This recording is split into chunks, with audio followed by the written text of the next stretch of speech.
What is up, guys, and welcome to the 11th video in this series. In this video we're going to actually start generating some walls. So we'll have some obstacles for our hero to run into. We might not actually get into collision detection in this video, but at least we'll get the walls moving across the bar there. So actually this is going to be pretty similar to our ML cloud generator. Right now we're going to create a new file, and we're going to call this ML wall generator. And while we're at it, let's just create our ML wall class as well. So we can just group these two together, new group from selection, wall generation. I'll just move that up there. So to start, let's just create the framework for our ML wall generator. I'm just going to say import sprite kit, class ML wall generator, which is an SK sprite node. Yeah, so to start, we're going to create a, let me just pull something up over here. We're going to create the generation timer like we did in the ML cloud generator. So I'm just going to say var generation timer, ns timer, and we're going to make it an optional here. And we're also going to create the basics of the generation method. So this is going to be similar to ML Cloud Generator as well. We're going to say func start generating walls with a parameter of seconds, that is an ns time interval. So same thing as the ML Cloud Generator. We're going to have the wall generate every given number of seconds. And that's an ns time interval. So now we need to create the other function here. This is going to be the generate wall function. And we can set up our timer to start calling this method. So I'll say generation timer equals nstimer.scheduled timer with time interval. Make sure it's the one that has target as a parameter. And I'll say seconds, the target is going to be the self, our class right here. Selector is going to be generate wall. So call this function. User info, don't worry about it, just hit nil, and repeats yes. So now in our ML, in our generate wall function, we're going to say let wall equal ML wall parentheses. So now we can run into our ML wall class here, because now we need to set up the initial, what the wall is going to, the functionality of the wall. So in our ML wall class, we're going to import sprite kit, class ML wall, SK sprite node, and our framework is complete there. So to start, let's set up, just to make it organized, let's set up a few constants here at the top. I'm going to set the wall width equal to 30.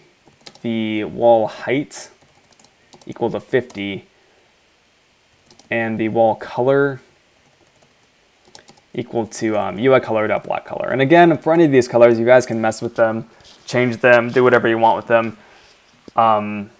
Keep things interesting. So let's override our initialization method. So when we call ML wall right here, we want our own method to get called. So I'm going to say override init, and now we're going to set up the basics of the constants we put up here. So I'm going to say super.init. We want to call this, remember, we don't want to call a convenience method. We need to call the actual method that's going to create our object in the superclass.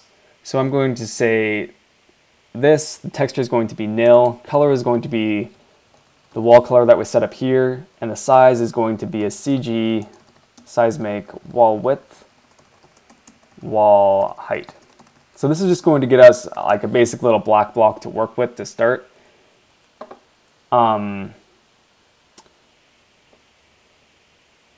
What we have to do here, we need to make sure that when we declare these constants, we need to set them to CG floats, because when you don't declare the type, in Swift and you add a decimal place in, it just assumes that the type's going to be a double. So just make sure that says CG float there. Also, we need to add in this shtick here like we always do. And yeah.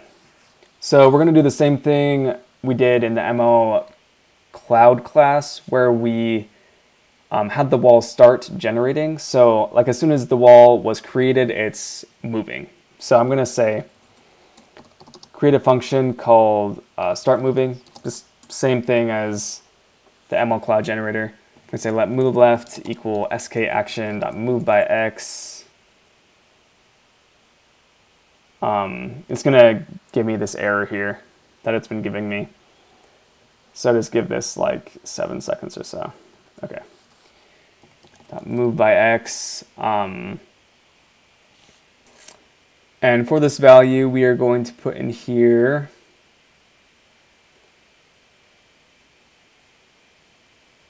I think minus 300 is, it looks like what I said. That seems really fast to me, but we'll see. We'll see how that goes. And we just want to run that move left or sk action that repeat action forever move left. And also just make sure when it is initialized that we are moving this wall here. So let's go back into our ML wall generator. We have our wall created right here. And now we need to set the position of our wall. So if you think about it, there's only 2 different places our wall is going to start. It's either going to start on the top or it's going to start on the bottom of our bar. So we need to create a random value that's going to be either a 0 or a 1 that's going to determine which of those locations it's going to be. So before we create this wall class, we're going to, this wall object, we are going to do something similar to what we've done before, where I'm going to say create a scale value. I'm going to say let rand equal arc4random uniform 2. What this is going to give us, it's going to give us either a 0 or a 1, which is exactly what we want, which is perfect. So I'm going to say if rand equals 0, scale equals minus 1.0, and if not, scale equals 1.0. So awesome. Now let's set our position. Now that we have the scale that we can use to set our position, let's work with that. So I'm going to say wall.position.x equals size.width over 2 plus wall.size.width over 2. Again, this is just going to shift it all the way to the right of the screen and also compensate for half of the wall width to make sure it's just outside the view there. For the y value, we are going to say scale times, if we go back into our constants file, I think we did, yeah, we have KML ground height in here. Let's say we're going to multiply this by KML ground height over 2, because if you think about it, we want to raise it halfway up that, halfway above the ground there. And then we also need to raise it by half of the height of the wall, because remember, we're centering everything from the center of the SK sprite nodes.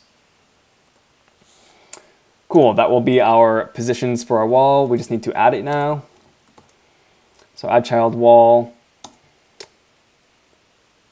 And yeah, let's see how this works now. I'm not completely sure if, I think I have everything set up here. We just need to go into our game scene. We need to create another property up here. It's going to be the wall generator. It's going to be ML wall generator. Put a comment in here, add wall generator. Wall generator equals ML wall generator.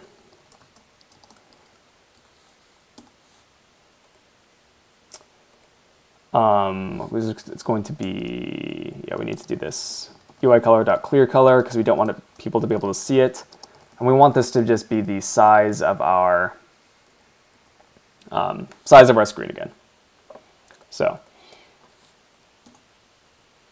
after we have, we want to set the position to the center. So I'm going to say wall generator dot position equals view dot center.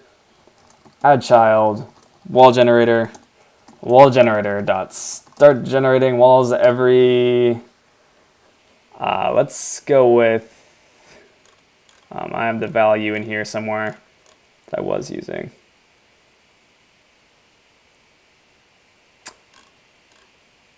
Actually, I do. Oh yeah, I do. Okay, I'm just doing it every 1 second. But actually, let's actually take this out. Let's put this in the start method. So when we actually click the screen, the walls are going to start generating, which is going to be closer to what we actually want in the end. So all that is out.